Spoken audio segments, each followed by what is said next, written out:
Bom dia, gente. Um sábado.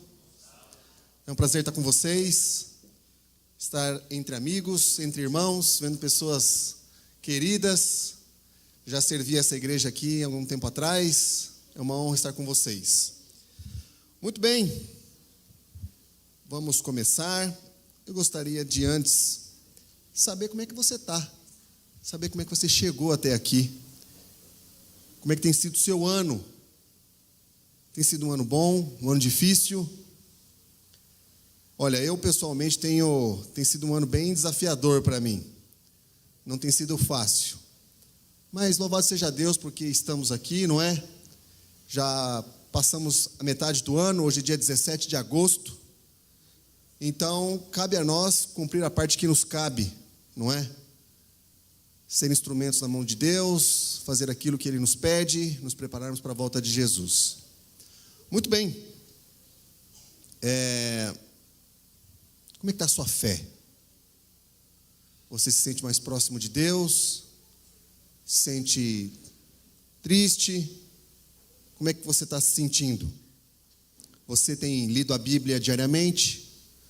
Tem feito a lição da escola sabatina? Tem feito as suas orações? Tem participado de alguma atividade missionária aqui na igreja? Irmãos, nós estamos vivendo uma época um tanto desafiadora, não é? Complicada.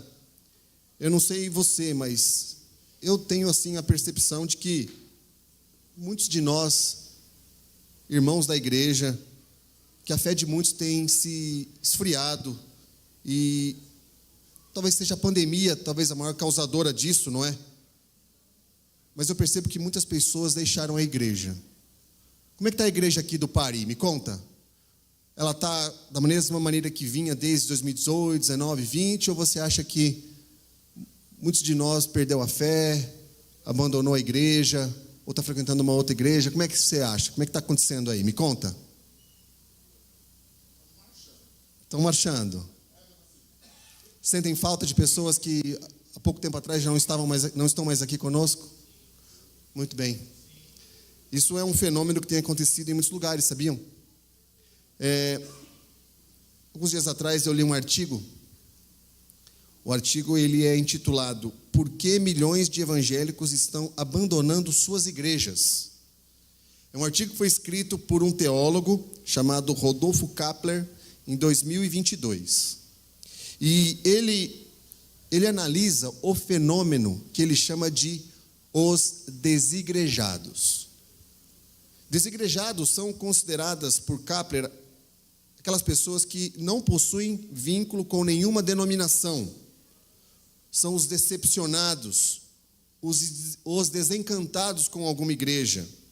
Aqueles que vivem relacionamentos superficiais ou quase nulos na igreja. Aqueles recolhidos em pequenos grupos e se reúnem, por exemplo, em casas, escritórios e parques, e aqueles que acompanham reflexões e mensagens pela internet. Então, esse teólogo intitula, desigrejados, esse público que eu acabei de mencionar aqui para vocês. E ele afirma nesse artigo o seguinte, abre aspas, em linhas gerais, os desigrejados consideram que a igreja está desvirtuada em sua natureza, na essência, na proposta relacional comunitária e em sua oferta de missão e serviço. Eles denunciam a distância entre o que se vê hoje na prática, nos ambientes religiosos, e o que poderia ser feito visando o melhor dos fundamentos colocados por Jesus e seus apóstolos. Fecha aspas. Vocês concordam com o que esse teólogo escreveu aqui nesse artigo ou não? Tem nada a ver? Não sei não, sim ou não? Mais ou menos? Kapler também analisa que apesar do predomínio de cristãos católicos no Brasil, há um aumento progressivo de evangélicos, projetando que em 2036 se tornarão maioria no cenário religioso. Porém, existe um fenômeno de abandono da fé. Ele escreve, abre aspas, as igrejas evangélicas estão cada vez mais cheias, Porém, as suas portas dos fundos se tornam progressivamente mais largas a cada dia. Fecha aspas. Irmãos, hoje a Igreja Adventista do Sétimo Dia possui mais de 21 milhões de membros, presentes em 212 países reconhecidos. Essa igreja cresceu muito desde sua fundação em 1863, data da organização da primeira Associação Geral, quando havia cerca de 3.500 membros, distribuídos na época em 125 congregações. 125 congregações. Isso é um dado que pertence à edição especial da revista Adventist Review. Saul, está comigo, Saul? Maravilha. Então põe aí a primeira imagem para nós aí. Quem me passou essa imagem há um tempo atrás foi o nosso irmão, o Elton Brown. Lembra essa imagem aí, Brown? É uma reportagem que pertence à revista Adventist Today, Latinoamérica, e ele traz um recorte de um estudo feito em 20 anos, entre 2001 e 2021. Primeiro eu vou trazer um dado mundial, depois eu vou fazer o recorte aqui para a região sul-americana. Olha só, irmãos, desde o ano de 2001 a 2021, se uniram à Igreja Adventista do Sétimo Dia 33 milhões de membros no mundo. Em 20 anos entraram para as nossas fileiras, nossos irmãos, 33 milhões de pessoas. Mas acreditem, nesse mesmo período, 23 milhões foram embora e permaneceram 10 milhões. É um dado mundial. Vamos trazer esse recorte aqui para a nossa região sul-americana. Nós fazemos parte da divisão sul-americana. Próxima imagem, irmão Saul. Imagem 2. Olha só, nós temos ali a região interamericana, mas vamos nos ater aqui à parte da esquerda, a divisão sul-americana, onde nós pertencemos. Bom, desde 2001 até 2021, entraram para o hall de membros 7 milhões de pessoas. Mas nesse mesmo período saíram 6 milhões e 300 mil pessoas. Ficaram 700 mil mais ou menos. O que essa informação traz ao seu coração nesse exato momento? Para mim, dói meu coração. Porque como é possível tantas pessoas conhecerem a Jesus, conhecerem o plano da salvação, conhecerem o plano da redenção, a verdade presente, a mensagem da volta de Jesus, a volta iminente da volta de Jesus, e abandonarem essa mensagem? Na escola sabatina aqui, o irmão Marcelo, meu xará, citou uma informação de que ele estava numa igreja, aqui na Zona Leste de São Paulo, e lá ele encontrou uma igreja evangélica, tá? Não importa o nome, não há problema nenhum, mas ele encontrou lá pelo menos 10 pessoas que antigamente eram adventistas. E eu indaguei aqui, né? Me surpreende essa informação, porque como é que pode você ter o conhecimento de uma verdade tão cristalina, tão latente, tão poderosa, e se debandar para outro tipo de fé? Nós também discutimos o seguinte em nossa classe, que, sabe, as igrejas hoje pregam facilidades. Existem muitos evangelhos sendo pregados no mundo. Eu nem vou me ater às outras religiões, sabe? Os nossos irmãos muçulmanos, os nossos irmãos espíritas, os hindus, os budistas, religiões do Oriente, os animistas na África. Vamos se ater só ao universo cristão. Qual é o evangelho que nós pregamos? Qual é o evangelho que você prega? Porque por aí, irmãos queridos, existem vários evangelhos agora, pipocando, em evidência, fazem sucesso, estão na televisão, no rádio. O evangelho da cura, o evangelho da prosperidade, o evangelho da libertação. Qual é o evangelho que nós, adventistas, pregamos? Eu penso que nós pregamos o evangelho de João Batista, de Jesus Cristo, que quando vieram a esse mundo, sabe o que eles disseram? Logo de cara: arrependei-vos. Arrependei-vos, porque o reino dos céus está próximo. A gente não prega aqui prosperidade, a gente não prega negócio com Deus, a gente não prega cura, a gente não prega milagres, sabe, fogo do céu. A gente prega a breve volta de Jesus.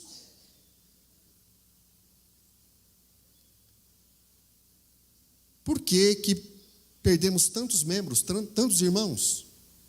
O pouco interesse das pessoas pela religião se deve, em certa medida, por acreditarem que fé é algo ultrapassado, em desacordo com o momento atual em que vivemos. Para muitas pessoas, você exercer uma fé, frequentar uma igreja, é algo cafona, coisa de gente pobre, coisa de gente boba que vive dando dinheiro para pastor. Irmãos, para aqueles que professam algum tipo de fé, é preciso ter clareza que vivemos num tempo profético de mornidão espiritual. Estamos como que inertes, paralisados, anestesiados. Abra sua Bíblia em Apocalipse capítulo 3.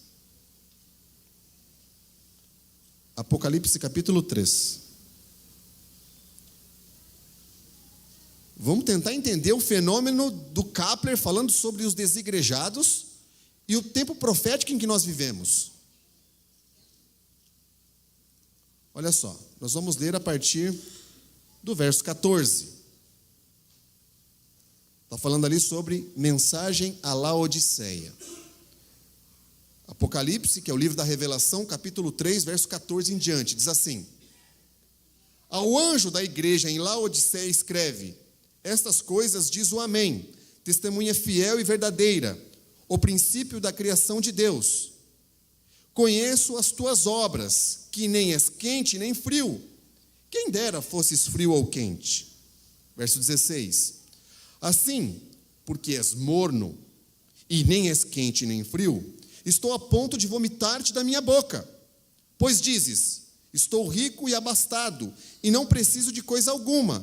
E nem sabes que tu és infeliz, sim, miserável, pobre, cego e nu. Está falando com a gente, tá? Para esse momento atual. Aconselho-te, verso 18, que de mim compres ouro refinado pelo fogo, para te enriqueceres, vestiduras brancas para te vestires, a fim de que não seja manifesta a vergonha da tua nudez, e colírio para ungires os olhos, a fim de que vejas. Olha só, 19. Olha a bondade de Deus. Eu repreendo e disciplino a quantos amo. Sê, pois, zeloso e arrepende-te. Eis que estou à porta e bato. Se alguém ouvir a minha voz e abrir a porta, entrarei em sua casa e cearei com ele e ele comigo. Ao vencedor dar-lhe-eis sentar-se comigo no meu trono, assim como também eu venci e me sentei com meu Pai no seu trono. E verso 22. Quem tem ouvidos, ouça o que o Espírito diz às igrejas. O momento em que vivemos, queridos irmãos, como igreja, está se comprovando profeticamente. Somos uma igreja muitas vezes morna, parece que não precisamos de coisa alguma, e nos esquecemos da nossa principal missão institucional, que é levar o Evangelho às pessoas que ainda não conhecem Jesus. Nós perdemos horas e oportunidades discutindo com as pessoas, com a nossa família, com os amigos, pessoal do trabalho, por aí, discutindo coisas. Por exemplo, guardar ou não guardar o dia de sábado, comer ou não comer carne de porco. Essas não são as nossas duas maiores mensagens. As pessoas passam aqui na rua, veem o símbolo da igreja, símbolo da Novo Tempo, e as poucas pessoas que nos conhecem, nos relacionam a esse tipo de conversa. Guardar ou não guardar o dia de sábado, comer ou não comer carne de porco, não são questões de salvação. Nós o fazemos por amor e obediência a Deus, porque nós conhecemos a profundidade dessas mensagens, mas nós não deveríamos ser reconhecidos por causa disso. A nossa maior mensagem como igreja é: Jesus está voltando. Mas nós não somos reconhecidos por isso. E isso é uma lástima. O alerta de Apocalipse, nós lemos aqui, é claro: eis que estou à porta. O tempo da graça, irmãos queridos, está se esgotando. E da nossa decisão também. Vivemos tempos estranhos, difíceis, incertos. Eu estou voltando agora de 2 missões. Sou missionário e nas minhas férias agora no mês de julho, sou professor e estive em 2 missões. Uma no Amazonas e outra no Rio Araguaia.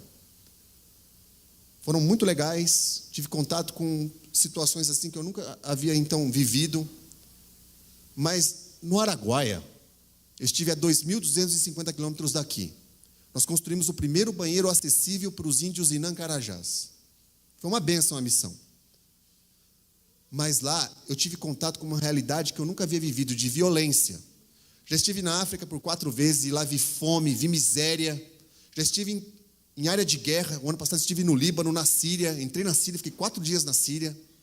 Mas agora, aqui no Brasil, eu descobri um país, um lugar que parece que está à parte da realidade. Coisas que nós não sabemos, vocês nunca ouviram falar. Por exemplo, os índios em Inã-Carajás, a gente tem uma visão tanto romantizada dos índios, dos nossos irmãos indígenas. Eles vivem felizes, eles vivem da natureza, e eles são felizes e cantam e fazem cerimônias e se pintam. Sabe o que eu vi lá? Eu não vi nada disso. Eu vi pobreza, vi miséria, vi dor, vi violência. E violência das bravas. Só esse ano, num universo de 3.500 pessoas, 3.500 índios, só esse ano já se isolaram 11 pessoas. Você está sentado, né? Está sentado. O público mais vulnerável lá, que enfrenta esse tipo de coisa, que é entre os 10 e os 22 anos.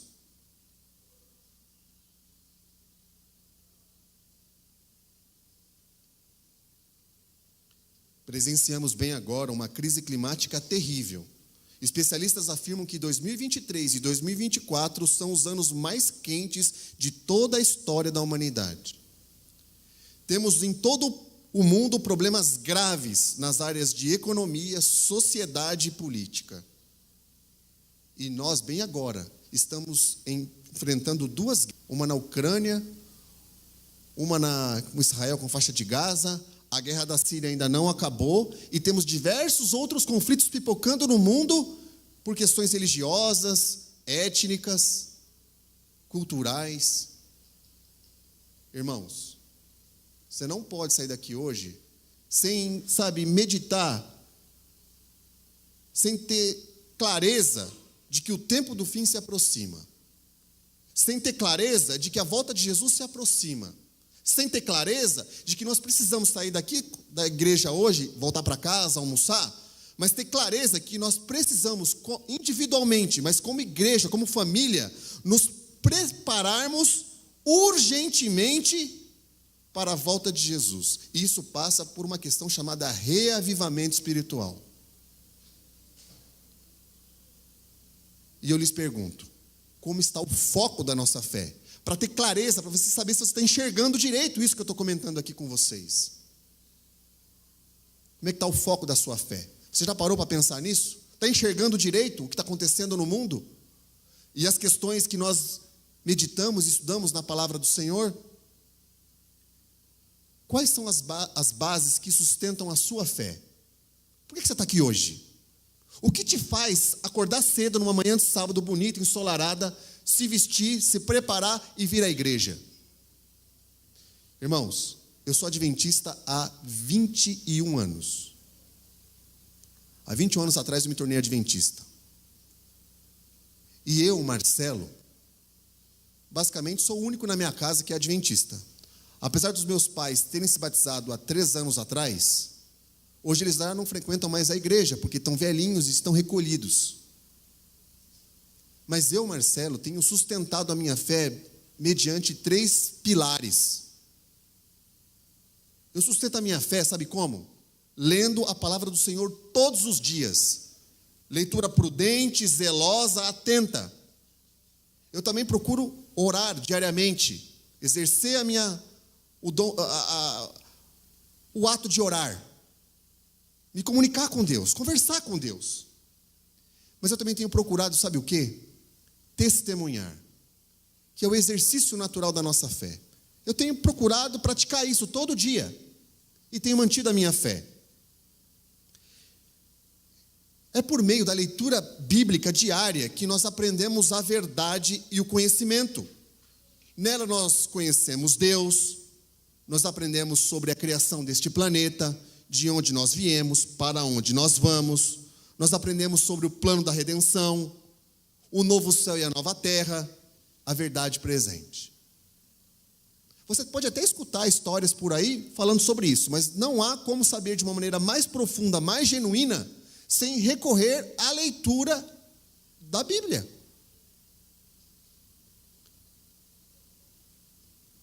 Após um grande desapontamento espiritual, na primeira metade do século XIX, os pioneiros dessa igreja se voltaram à Bíblia e buscaram a verdade, porque eles esperavam a volta de Jesus. Havia uma comunidade grande nos Estados Unidos, liderada por Guilherme Miller, e eles se prepararam para a volta de Jesus. Mas Jesus não voltou na data que eles previram. E aí Deus, por providência divina, deu uma visão a uma pessoa chamada Hiram Edson. E ele viu a imagem do santuário celestial e Jesus passando do lugar santo para o lugar santíssimo. Era a profecia de Daniel se cumprindo. E aí Deus orientou ao seguinte: olha, se voltem para a Bíblia. Vocês estão corretos, só erraram a data, mas continuem perseverando. E aí a nossa igreja, mais alguns anos depois, aquele grupo entendeu sobre a volta de Jesus, o tempo do fim, e a igreja foi fundada em 1863.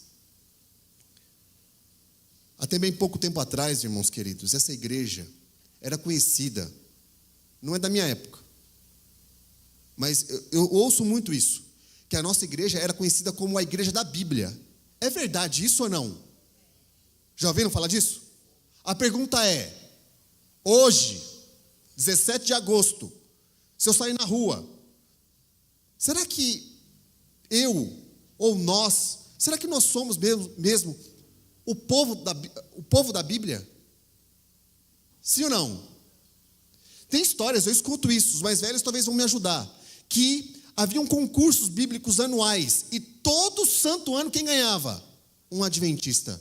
Ficou tão chato isso que pararam com esses concursos. Mas será que hoje nós temos respostas na ponta da língua? Oséias capítulo 4. Abra sua Bíblia aí em Oséias capítulo 4. Nós temos Daniel, o segundo livro depois de Daniel é Oséias.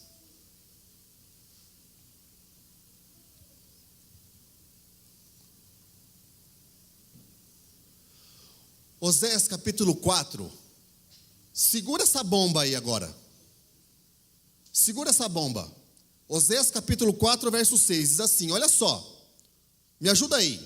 O meu povo, me ajuda, está sendo destruído por quê? Porque lhe falta o conhecimento. Está aí a pedrada. Irmãos, vem comigo aqui, ó.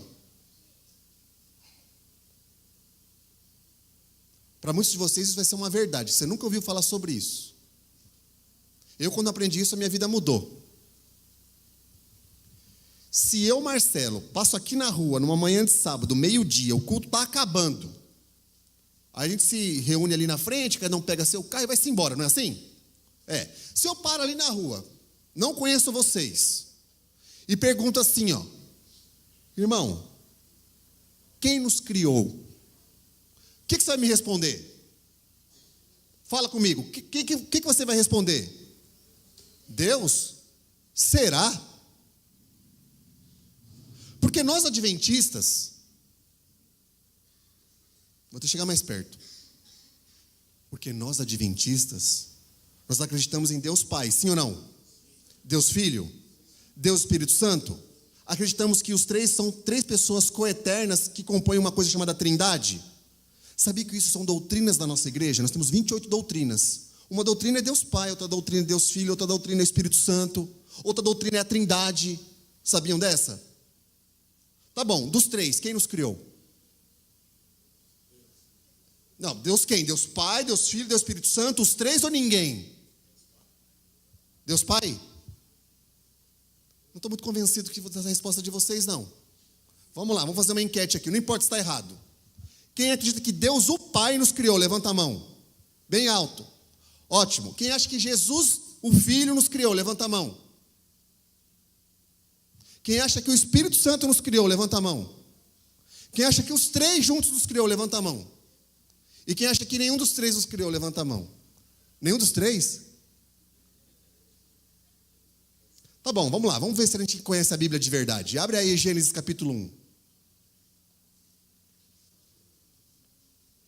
Vocês vão se surpreender com a resposta. Segura a pedrada. Segura. Vou mostrar para vocês que a gente não conhece de Bíblia. A gente acha que conhece de Bíblia, mas não conhece. E essa é uma verdade fundamental. Talvez a maior verdade. Gênesis capítulo 1. Conhecemos esses versos. 26 e 27. O que diz lá? Brau.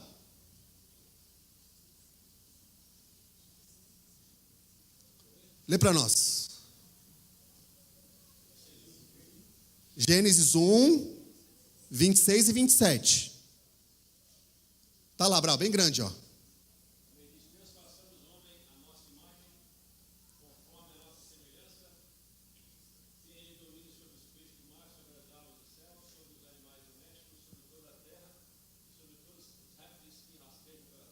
Mais um.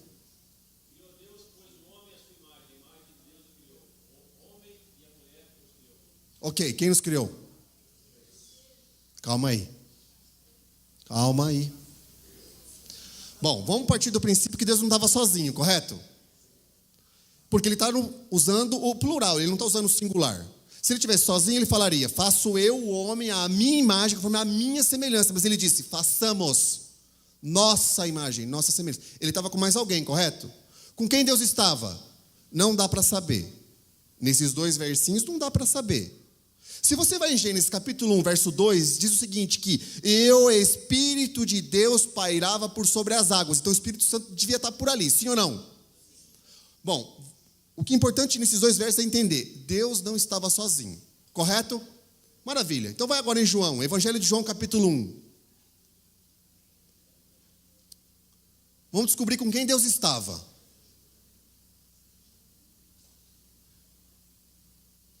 Evangelho de João, no capítulo 1, eu vou ler de 1 até o 4, depois de 10 até 14. Olha só. No princípio, era quem? Na sua Bíblia, o verbo está com V maiúsculo, é uma pessoa. No princípio era o verbo. E o verbo o quê? Estava com Deus. E o verbo era o quê? Era Deus, beleza. Próximo, irmão, verso 2. Ele estava no princípio com Deus. E agora vem o verso 3, segura essa. Todas, não é só uma parte, uma coisinha, não. Todas as coisas foram feitas por intermédio de quem? Dele, não deles. Todas as coisas foram feitas por intermédio do verbo. E sem ele, nada do que foi feito se fez. Verso 4. A vida estava nele, e a vida era a luz dos homens. Já temos uma hipótese clara de quem nos criou. Vai no verso 10 agora, irmão. O verbo estava no mundo. O mundo foi feito por intermédio dele, mas o mundo não o conheceu. 11. Veio para o que era seu, e os seus não receberam. 12. Mas a todos quantos o receberam, deu-lhes o poder de serem feitos o quê? Filhos de Deus, a saber, aos que creem no seu nome. Verso 13 e 14. Os quais não nasceram do sangue, nem da vontade da carne, nem da vontade do homem, mas de quem? De Deus. E o verbo que se fez carne e habitou entre nós, cheio de graça e de verdade, e vimos a sua glória, glória como do unigênito do Pai. Quem nos criou? Jesus nos criou. Espera aí, devagar, Marcelo.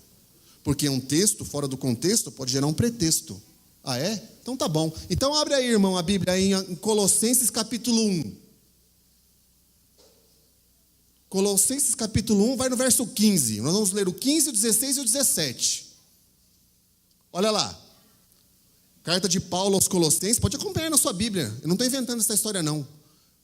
Colossenses capítulo 1, verso 15, 16 e 17. Diz assim, ó.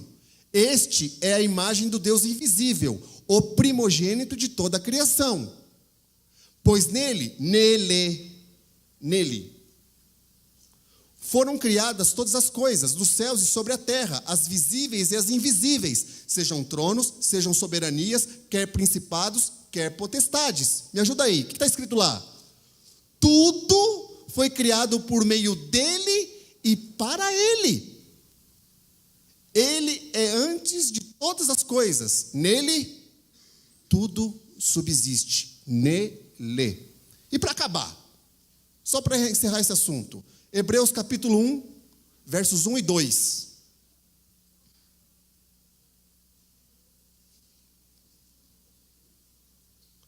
Hebreus capítulo 1, versos 1 e 2. Eu li para vocês 4 passagens, mas a Bíblia tem centenas, talvez milhares de situações que mostram isso que eu estou mostrando para vocês agora. Hebreus capítulo 1, vamos lá. Havendo Deus outrora falado muitas vezes e de muitas maneiras aos pais pelos profetas. Mais um, irmão. Continua aí, mais um versinho. Nesses últimos dias nos falou pelo quem? Pelo Filho, a quem constituiu o herdeiro de todas as coisas. E o que mais? Me conta. Pelo qual também fez o universo. Quem nos fez? Quem fez o universo? Quem fez tudo? Pronto. Então não dá para alguém passar na rua e te perguntar quem nos criou e você falar Deus. Como assim? Qual Deus? Jesus. Mas como assim? Irmãos, foi da vontade de Deus, o Pai, incumbir seu filho primogênito de ser o arquiteto desse mundo. E por causa talvez dessa decisão, lá no céu, não aqui, no coração de um anjo muito especial, inteligentíssimo, poderoso, aclamado, um querubim da guarda ungido, brotou no coração dele uma coisa chamada inveja, porque ele queria ser o arquiteto. E aí começa uma coisa que nós o conhecemos como o grande conflito. Que história é essa? Você pode acompanhar Ezequiel capítulo 28, Isaías capítulo 14, a história de Satanás. Mas é importante a gente sair daqui hoje entendendo que a gente precisa conhecer um pouco mais a Bíblia, em profundidade. Uma verdade que nós discutimos aqui agora: Jesus, arquiteto deste mundo, arquiteto do universo.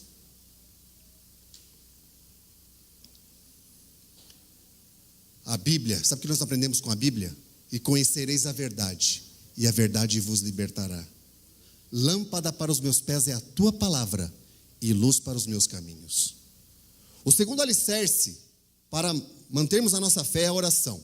A maneira que Deus criou de nos comunicarmos com Ele, onde nós podemos nos expressar de forma simples, direta, sem rodeios, podemos agradecer pelas bênçãos e também pedir por aquilo que necessitamos. Por meio da oração, podemos abrir o nosso coração a Deus e Ele nos ouvirá.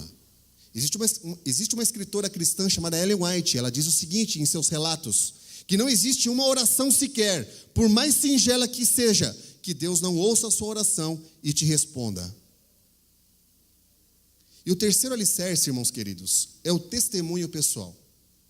E é aqui que nós entramos na parte principal da mensagem dessa manhã. As obras têm de ser o exercício natural da nossa fé. E é por meio delas que nós mostramos ao mundo quem realmente nós somos, naquilo que nós acreditamos.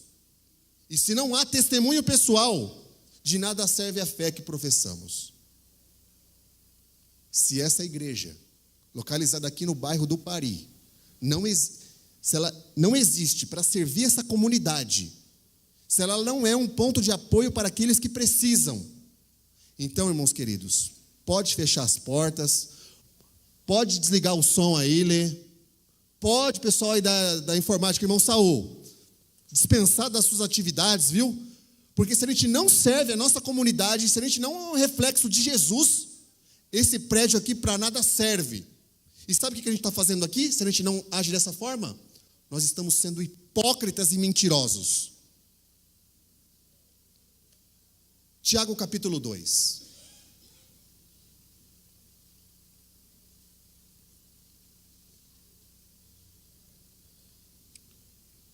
Carta de Tiago, capítulo 2. Nós vamos ler a partir do verso 20, tá, irmão? Marca aí para nós, para acompanhar aqui no monitor. Olha o que diz a minha Bíblia. Quereis, pois, ficar certo, ó homem insensato, de que a fé sem obras é inoperante?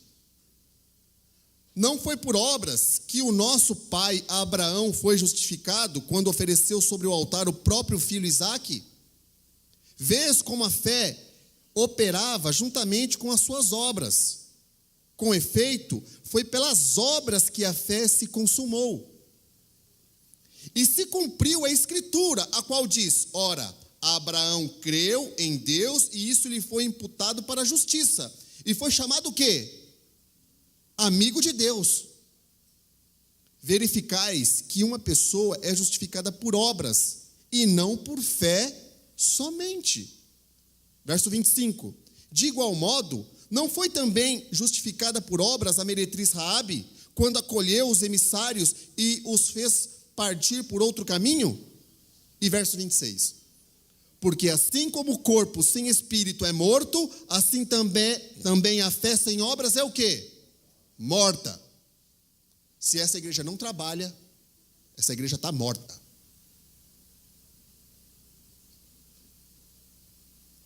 Enquanto aguardamos a volta de Jesus, precisamos continuar perseverantes em nossa jornada como peregrinos nessa terra. Leitura diligente da palavra do Senhor, oração e exercício dos dons que Deus nos deu por meio de ações de bondade. Em muitos lugares, nós não temos a oportunidade de falar de Jesus. Eu já estive em lugares onde havia, por exemplo, a polícia religiosa, no Egito. Você não pode entregar um folheto, você não pode entregar uma Bíblia, você não pode falar de Jesus, não pode. Mas eu penso que os nossos atos de bondade, de amor, de generosidade e altruísmo falarão mais alto. Eis o segredo para uma igreja viva, sadia, eficaz, atuante. Eis o segredo para acabar com o fenômeno dos desigrejados que eu comentei com vocês. Diminuir a perda de membros, esquentar a nossa fé e o mais importante, nos manter alertas e preparados para o dia da volta de Jesus. Você vai estar trabalhando, sabe? Vai estar atuante, vai continuando e vai perseverando. Jesus volta. Uma hora ele volta. Eu acredito, irmãos queridos, que cada um de nós pode ter uma tarefa específica na igreja e fora dela. Eu chamo isso de o meu ministério pessoal. Você não precisa ter um cargo eleito em comissão para exercer a sua fé de forma prática. Você pode, por exemplo, se comprometer, você sozinho, tá? É você e Deus. Você se compromete, olha, Senhor, o ano está do meio para o fim, então esse ano eu vou me comprometer, todo sábado, das 2 às 4 da tarde, eu vou visitar um asilo. Eu vou visitar um orfanato. Eu, Senhor, vou tentar chamar alguém para ir comigo, mas eu vou, Senhor, eu vou visitar um hospital. Senhor, uma vez por mês, eu prometo para o Senhor que eu vou comprar 1 quilo de farinha, vou assar 5 pães e vou entregar para os meus vizinhos. Senhor, esse ano, do final do ano para frente, eu vou conversar com o Oscar, com a Elô, com o Raul, com o Brau, com todo o pessoal aqui, com a Andréia, os meninos aqui, ó, o Wellington. E eu vou ajudar na preparação de marmitas, Senhor Deus. Eu vou me comprometer a todo mês comprar um saquinho de papel higiênico para eles montarem os kits de higiene para entregar para as pessoas. Senhor, eu não tenho dinheiro nenhum. Eu sou pobre, mas eu vou me comprometer a ajudar essa equipe, ajudar a ASA, ajudar o Ministério Infantil, ajudar com a escola sabatina. Eu penso que nós podemos fazer mais, queridos. Nós podemos fazer mais. Vou passar um vídeo para vocês. É curtinho, 3 minutos. É aquele vídeo satisfatório que vale a pena o dia, sabe? Valeu o dia que a gente vive. Acompanhe esse vídeo aí. Irmão Saul, manda a brasa. Aumente o som.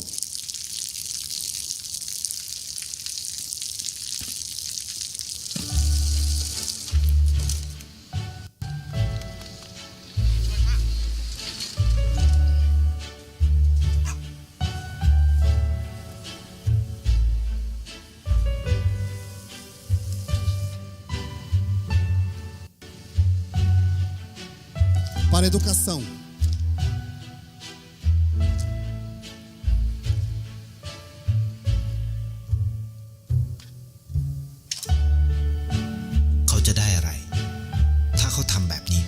O que ele faz não tem retorno.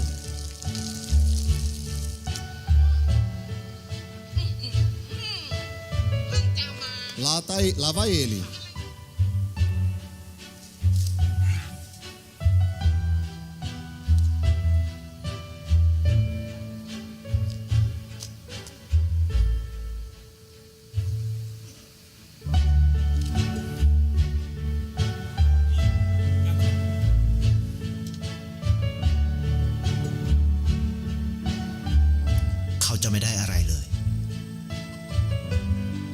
Ele não tem retorno. Ele não vai ficar mais rico. Ele não vai aparecer na TV.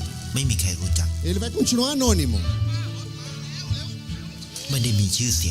E ele não vai ficar nem um pouquinho mais famoso.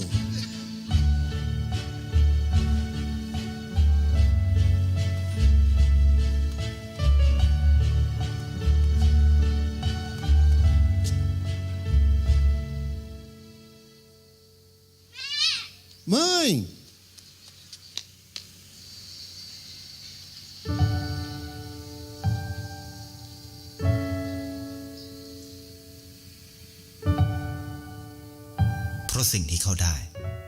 O que ele recebe são emoções.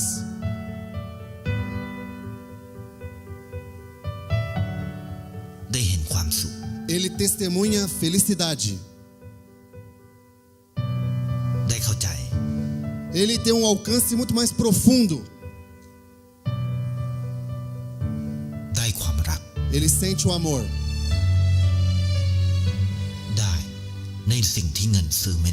Recebe o que o dinheiro nenhum pode comprar. O mundo se torna mais bonito. Esse aqui é extra.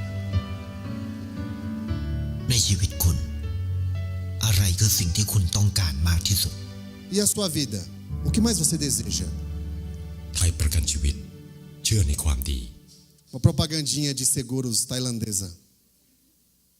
Irmãos, é a nossa influência positiva que realmente vai fazer a diferença na vida das pessoas.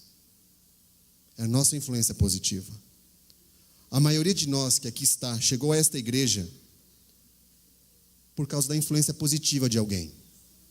Pode até, numa eventualidade, ser por causa de um folheto que você recebeu, uma Bíblia que você ganhou, uma programação especial. Mas eu penso que você está aqui, muito provavelmente, e eu também sou prova disso, porque alguém foi uma influência positiva na sua vida, como foi na minha. Eu fui católico durante muitos anos. E eu me tornei católico porque Deus operou um milagre. Eu pedi um milagre para Deus, Deus agiu, tirou meu pai de uma UTI, de um hospital, e eu prometi para ele: Senhor, eu vou para a igreja. E fui para a igreja mesmo. E me tornei católico, porque era aquilo que eu tinha. Eu não tinha nenhuma base religiosa em casa. Bom, o tempo passou, e eu me tornei líder de um grupo de jovens na igreja, participava da pastoral da juventude, E participava também do grupo de vicentinos, que faz caridade ali no bairro. Eu participava da renovação carismática. Naquela época que o Padre Marcelo estava bombando, sabe? Erguei as mãos e dai glória a Deus. Eu estava envolvido com esse povo. Mas aí, o que acontecia? Em algumas situações, depois da missa de domingo, eu me reunia com os jovens da igreja e nós, às vezes chovia, estava muito frio, a gente não saía da igreja, a gente ficava no salão paroquial. E aí a gente meditava sobre alguma coisa, fazia uma leitura bíblica, discutia algum assunto, e muitas vezes tinham perguntas da Bíblia, e eu não tinha resposta para essas perguntas. Aí sabe o que eu comecei a fazer? Comecei a ler a Bíblia, sozinho. Mas aí, queridos irmãos, o tempo foi passando e eu fui aprendendo as coisas e eu me dei conta de que aquilo que eu praticava na igreja ia frontalmente contra aquilo que eu lia na palavra do Senhor. E eu confesso para vocês que eu entrei num dilema. Num dilema não, num monte de dilemas, numa crise existencial. Porque eu pensava comigo, Senhor, o que eu faço agora? Continuo fazendo ou te obedeço? O tempo passou. Eu participava da renovação carismática. Eu ia 2 vezes na semana para o culto da renovação carismática. Eu ia toda terça à noite e domingo à noite. E o culto da renovação carismática naquela época, anos 2000 mais ou menos, era assim. Era 1h30 de programação. A primeira meia hora a gente rezava o terço. A segunda meia hora a gente cantava. E a última meia hora alguém trazia uma mensagem, uma reflexão. As pessoas, normalmente, do culto de renovação carismática, iam só para o louvor e para o culto, para a mensagem. Eu ia já para a reza, já ia já para o terço. O terço é 1/3 do rosário. O rosário são 150 Aves Marias, e a cada 10 Aves Marias, um Pai Nosso. O terço é só 1/3 do rosário. E eu gostava de rezar o terço de joelhos. Porque nós, na época, católicos, pensávamos o seguinte, olha, nós pensávamos na questão da penitência, sim ou não? Do sacrifício. E eu me lembro que nessas orações do terço, eu orava a Deus e falava, Senhor, estou num dilema. Eu estou lendo a sua palavra, mas muitas coisas do que eu estou lendo não está certo, não está batendo com aquilo que eu estou fazendo. O que eu faço? Bom, aconteceram um monte de coisas, Deus foi colocando situações na minha vida e eu decidi deixar a igreja. Deixei a igreja, aquilo foi muito doloroso para o meu coração. Tinha muitos amigos lá, era envolvido com a igreja, sabe? E, bom, fiquei 1 ano longe de qualquer atividade religiosa. Desiludido, chateado, aborrecido. Perdi até uma namoradinha que eu tinha. Aí, num belo dia, bate lá no meu portão. Eu morava com meus pais à época ainda. Olha, uma menina loirinha, 15 aninhos, linda, Miriam. Ó, você era namorado da Geisa? Eu falei, era. Eu fiquei sabendo que você está lendo a Bíblia, é verdade? Eu falei, é verdade. Então é o seguinte, eu vim te convidar para você ir na minha igreja. Mas que igreja é a sua? Eu sou adventista do 7º dia. Eu nunca ouvi falar. Falei na lata dela, nunca ouvi falar dessa igreja. Pois é, mas eu vim te convidar. Ela foi 1 vez, foi 2 vezes, foi 3 vezes. Aí numa manhã, no dia 9 de julho, férias, um frio de rachar, ela bate lá em casa. E meu pai falou assim, Marcelo, aquela menina está aí de novo. Aí eu, putz. Aí ele falou assim para mim, vai lá, vai um dia nessa igreja dessa menina aí. Aí você vai dizer que você não vai gostar, você não precisa ir mais. Mas vai lá 1 vez. Enquanto você não for, ela vai bater aqui. Aí eu fui lá no portão, cumprimentei a Miriam e tal. Ela falou, vim te convidar para ir na minha igreja, quarta-feira à noite. Um frio, devia estar uns 6 graus, igual essa semana assim, ó, 6 graus. Eu lembro. Aí pegamos lá em Osasco, pegamos o Urubupungá, o ônibus, batemos na Lapa. Ela frequentava a igreja da Lapa. Quarta-feira a igreja é uma beleza, não é, irmãos? É lotada a igreja, não é? Ó, lá é uma igreja que tem 500 membros. Sabe quantas pessoas tinham na igreja? 6 pessoas. Eu, a Miriam, um rapaz que cuidava do som, uma menina que cantou, um cara que pregou e mais uma velhinha, nós 6. E eu pensei, e lá quando começou o culto, ninguém batia a palma, ninguém dançava. Eu falei, essa igreja aqui não está com nada não. Pensei comigo. Aí na hora de ir embora, frio, uma garoa, gente. Aí ela falou assim, olha, eu sei que você não gostou, mas eu vou te fazer só mais um pedido. Vem aqui no sábado. Você vai conhecer meus amigos, a igreja vai estar cheia. Vocês não sabiam dessa história, né? Aí eu falei, tá bom, Miriam, eu venho com você. Naquela época eu não sabia dizer não, hoje eu já sei. Quem bate lá em casa, lá 8h30 da manhã no sábado? O pai do namorado da Miriam. Quem estava no carro? O pai do namorado, a mãe do namorado, o namorado, a irmã do namorado, a Miriam e eu no carro. E eles me levaram para a igreja e me trouxeram de volta. E fizeram isso várias vezes, várias vezes. Eu sei que no primeiro sábado que eu fui lá, a igreja estava cheia mesmo, estava lotada. Aí eu falei, opa, o negócio aqui é sério mesmo, né? Ela não estava brincando.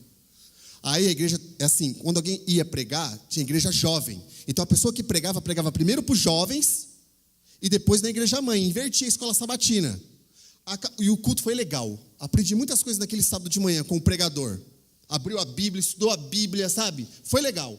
Aí na hora que acabou o culto, ela falou assim, bem agora a gente vai estudar a lição da escola sabatina. Mas bem hoje, calhou que bem hoje está começando uma classe de estudo bíblico. Vamos? Nessa hora, eu juro para vocês, confesso para vocês, não falo isso com orgulho, mas eu aprendi. Eu pensei comigo, estudo bíblico? Estou lendo a Bíblia, estou manjando de tudo. Vou fazer o que lá? Mas já estou aqui mesmo, vamos lá. Vamos embora, Miriam. Fui com ela. Honesto, gente, honesto, estou contando para vocês a verdade. Chegou na hora do estudo bíblico, 6 pessoas se sentaram, oramos, a moça abriu a Bíblia, e sabe qual foi o primeiro estudo bíblico? Quem é Deus? E sabe o que eu aprendi? Jesus é arquiteto desse mundo. Isso que eu contei para vocês, eu aprendi no primeiro dia da igreja, que eu fui lá no sábado. Irmãos, eu gostei tanto, que eu voltei no outro sábado, e voltei no outro sábado, e voltei no outro sábado, e estou nessa há 21 anos.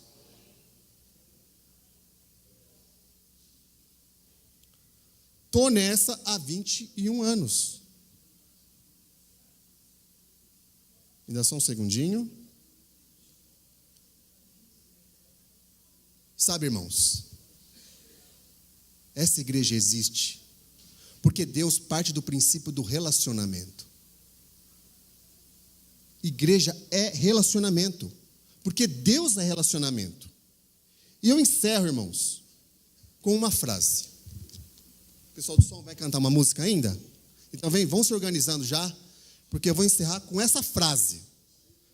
Você pode ter esquecido tudo que eu falei hoje, mas você tem que meditar, tem que bater no seu coração isso que eu vou comentar aqui agora. Irmãos queridos, antes de nós virmos à igreja, nós precisamos ser a igreja. Ser a igreja em casa, sermos a igreja no trabalho, na escola, na rua. Antes de nós virmos para cá, nós precisamos ser a igreja.